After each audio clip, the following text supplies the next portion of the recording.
Endangered species like these orangutans and the ecosystems they live in are disappearing, and more needs to be done to protect them. That's the conclusion of the UN's Global Biodiversity Outlook. None of the 20 objectives set a decade ago by some 150 countries have been fully met, and only 6 were partially achieved. A big reason why is lackluster land management. I think some of the most disappointing ones for me are, for example, deforestation, especially tropical deforestation.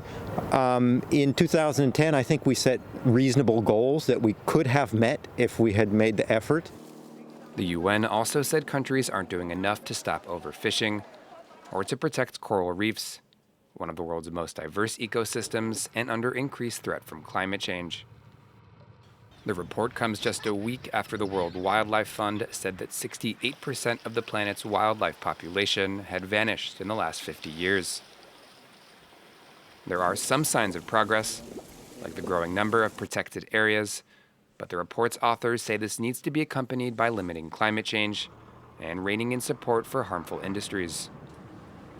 This is fossil fuel subsidies, subsidies for overfishing, subsidies for overuse of fertilizers.